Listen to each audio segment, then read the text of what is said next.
Dear students, welcome to section 4 of Unit 1. Section 4 is on economics in social studies.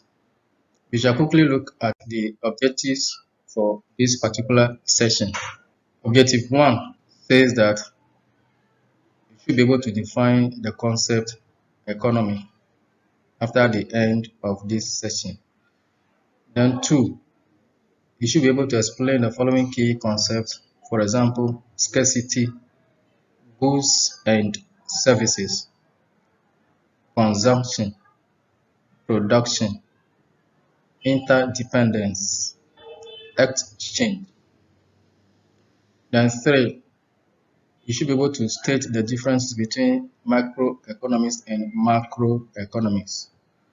Then 4, distinguish between economic growth and economic development. I hope you will enjoy this session as well. We shall look at, first of all, the concept of scarcity.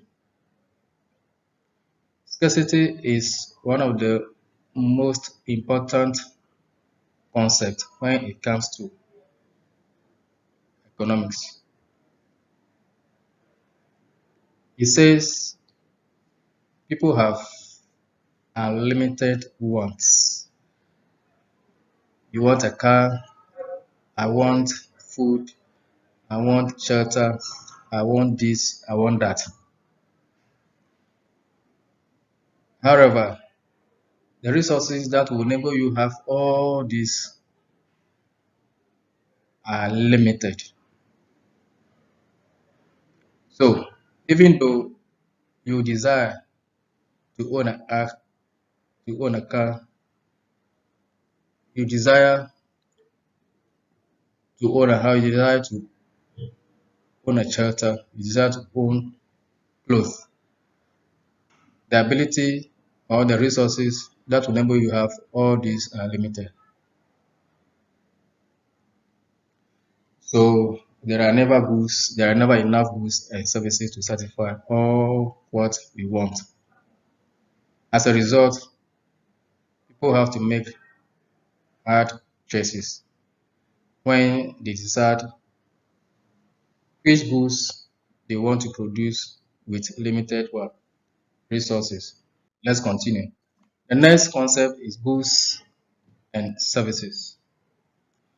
Goods are products that satisfy human wants, and a service is a work done that satisfies consumer wants. For example, furniture, cooking utensils, books, electrical equipment, and clothes are all examples of what? Goods. Can you identify examples of services? Do you have teaching, crop cultivation, washing of dirty clothes or wares, and nursing as some of the examples of services good? So as long as we have or people consume products, they are considered as goods. Can we quickly look at another concept in economics, which is the concept of consumption. Consumption is the use of materials, goods, and services to satisfy human desires. For example, if I'm sick, I go to a pharmacist, or if I go to school, I want to be taught. So I become a consumer of these services or goods. Consumption is very important because students should realize that every human being, in order to survive, we must consume goods and services. And these goods and services must either be produced by themselves or someone else. So as far as on daily basis, we consume goods and services. Some of these goods we can produce them ourselves or by somebody else. Okay. The another concept of interest in economics is interdependence. What does it mean? So we rely on other producers for goods and services that we need to satisfy our wants. And also, we also help to satisfy others to also meet their wants by engaging in the production of goods and services that the people need. For instance, public workers such as doctors, teachers, drivers, refuse collectors, milk carriers, and many others depend on the services of farmers, security officers, night soil carriers, and many others for their comfort and what survival. So you see that we all depend on one another. Nobody can be an ally, or nobody is more important than what the other. If the night soil carrier have not come to has not come to carry whatever you have deposited there, you will not be comfortable. Sometimes you yourself you cannot also carry it. You see how important a night soil carrier is. So you don't have to look down upon anybody. The next concept is exchange.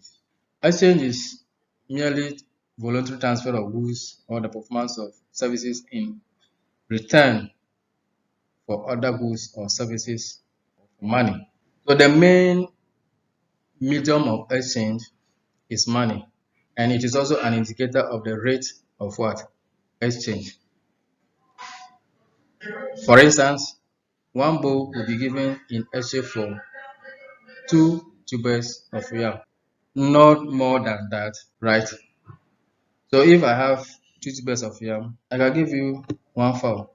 They sometimes say exchange is no robbery. And we must also note money is the main medium of what? Exchange. I hope you understand. The next concept is production. It is a process by which goods and services that satisfy human wants are created.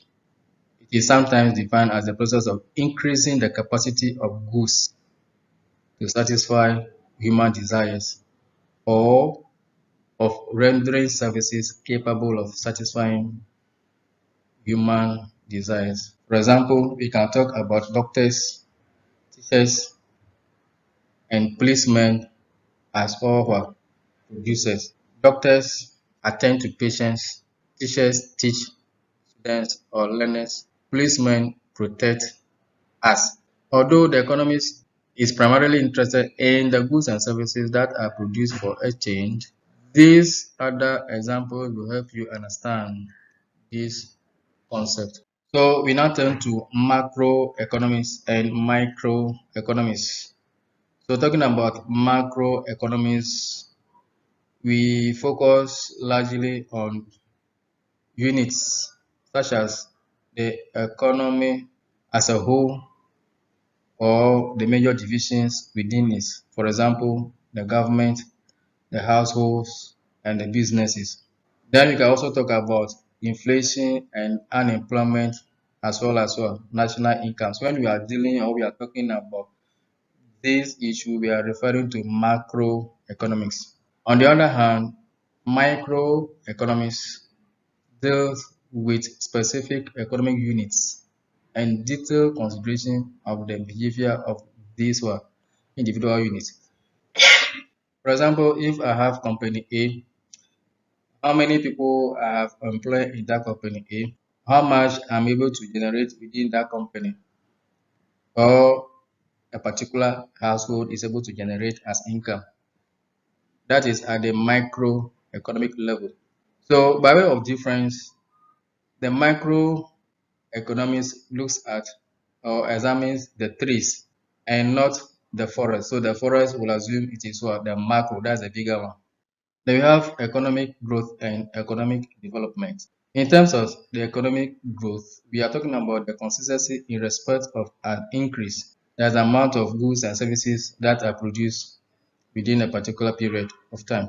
So we normally measure the economic growth uh, annually and determine the amount of goods and services, increase of manufacturing and agricultural produce, the number of teachers and doctors that are trained in a particular period. All these are captured under economic growth. Economic development, however, looks at the infrastructure facilities a country or a particular society has, the quality of roads, the quality of buildings, and any other infrastructure facilities that will propel the development of a country. That is about the economic development. So you can assess yourself with the following questions. One, define economics. Two, explain any two of the following key concepts: scarcity, production, goods and services, interdependence, consumption, and exchange. Then three, distinguish between microeconomics and macroeconomics. Four, state the differences between economic growth and economic development. Five, why is the understanding of economic concepts relevant to social studies? Thank you.